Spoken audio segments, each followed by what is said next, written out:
चलिए आज भारतीय संविधान के एक बहुत ही खास और शक्तिशाली हिस्से को समझते हैं, हमारे मौलिक अधिकार। ये सिर्फ कुछ नियम या कानून नहीं है, बल्कि ये हर नागरिक को मिली एक ऐसी गारंटी है जो हमारी आज़ादी और हमारे सम्मान की रक्षा करती है। तो जरा सोचिए, क्या कभी इस बात पर गौर किया है कि भारत का संविधान हर एक नागरिक को पर्सनली क्या गारंटी देता है? ये सिर्फ नियमों की एक किताब नहीं है, ये एक वादा है। इन्हीं को हम कहते हैं मौलिक अधिकार या फंडामेंटल राइट्स। ये वो अधिकार हैं जो संविधान सीधे हमें और आपको यानी देश के नागरिकों को देता है। और सबसे मजेदार बात पता है क्या है? ये अधिकार सरकार के खिलाफ भी लागू होते हैं। मतलब अगर सरकार भी इनका उल्लंघन करे तो हम सीधे कोर्ट जा सकते हैं। तो इस बात को गांठ बांध लीजिए, ये सिर्फ कानूनी अधिकार नहीं है, ये एक गारंटी है, एक सुरक्षित और सम्मान से भरी जिंदगी जीने की गारंटी, एक ऐसा वादा जिसे कोई भी हमसे छीन नहीं सकता। तो आज के समय में हमारे पास कुल कितने मौलिक अधिकार हैं? इसका जवाब है 6। जी हां, कुल 6 ऐसे मौलिक अधिकार हैं जो हमारे संविधान की नींव को मजबूत बनाते हैं। चलिए एक एक करके इन्हें जानते हैं। पहला और सबसे बुनियादी अधिकार है समानता का अधिकार। सुनने में तो बहुत सिंपल लगता है, पर इसका असली मतलब क्या है? इसका मतलब बहुत साफ है। कानून की नज़र में हर कोई बराबर है, चाहे किसी का धर्म, जाति, लिंग या जन्म की जगह कुछ भी हो। उसके साथ किसी भी तरह का भेदभाव नहीं किया जा सकता, सब बराबर।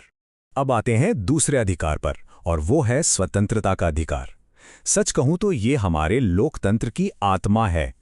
इसी अधिकार की वजह से हमें कई तरह की आज़ादी मिलती हैं, जैसे अपनी बात कहने की आज़ादी, देश में कहीं भी घूमने और बसने की आज़ादी, और अपनी पसंद का कोई भी काम या व्यापार करने की आज़ादी।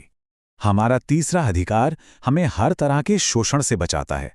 यह अधिकार समाज के कमज़ोर लोगों के लिए एक बहुत बड़ा सुरक्षा कवच है। ये अधिकार साफ साफ कहता है कि बच्चों से मजदूरी करवाना यानी बाल श्रम और किसी से भी जबरदस्ती काम करवाना पूरी तरह से गैर कानूनी है। ये हर इंसान की गरिमा को बचाता है।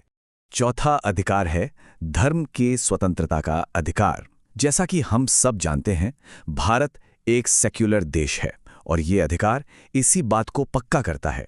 हर किसी को अपने अपने विश्वास के हिसाब से किसी भी धर्म को मानने, उसका पालन करने की पूरी आज़ादी है। पांचवा अधिकार है सांस्कृतिक और शैक्षिक अधिकार।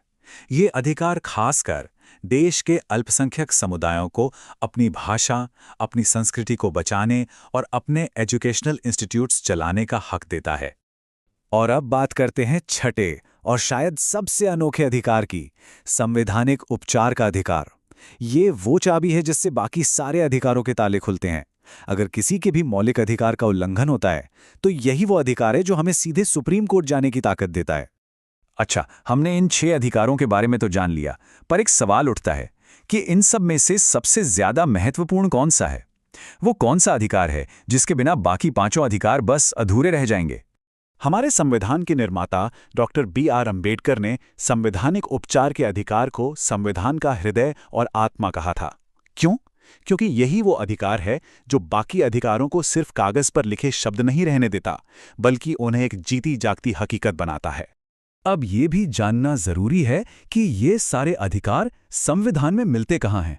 तो चलिए संविधान को एक मोटी सी किताब की तरह देखते हैं। जैसे किताब में चैप्टर्स होते हैं और चैप्टर्स के अंदर नियम होते हैं, वैसे ही यहां से ये समझना और भी आसान हो जाएगा। देखिए, पूरा संविधान एक किताब है। इसके जो पार्ट हैं वो उसके चैप्टर्स हैं और आर्टिकल उन चैप्टर्स के अंदर लिखे नियम हैं।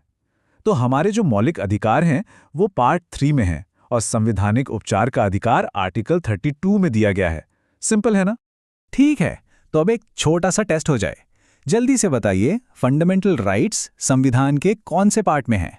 बिल्कुल सही, मौलिक अधिकारों का जिक्र संविधान के पार्ट 3 में किया गया है।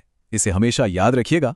चलिए एक सवाल और, वो कौन सा अधिकार है जो बच्चों से मजदूरी करवाने पर रोक लगाता है? एकदम सही जवाब, शोषण के विरुद्ध अधिकार ही बाल श्रम जैसी बुरी प्रथाओं को खत्म करता है। चलिए जाने से पहले कुछ खास बातें फटाफट दोहरा लेते हैं। हमारे पास कुल 6 मौलिक अधिकार हैं। ये संविधान के पार्ट 3 में आर्टिकल 12 से 35 तक दिए गए हैं। इन्हें बनाने की प्रेरणा अमेरिका के संविधान से ली गई है। और संवैधानिक उपचार के अधिकार को संविधान का हृदय और आत्मा कहा जाता है। तो सार यह है कि ये अधिकार सिर्फ एक किताब में लिखे हुए कुछ शब्द नहीं हैं, नहीं, ये एक जिंदा वादा है जो हर भारतीय नागरिक को एक सम्मान वाली और आज़ाद जिंदगी देने का भरोसा दिलाता है। और जाते जाते एक सवाल मैं सबके लिए छोड़कर जा रहा हूं, इन अधिकारों के बारे में जानना आखिर इतना जरूरी क्यों है? क्या सिर्फ कोई परीक्षा पास करने के लिए या एक जागरूक और जिम्मेदार नागरिक बनने के लिए? इस पर सोचिएगा जरूर।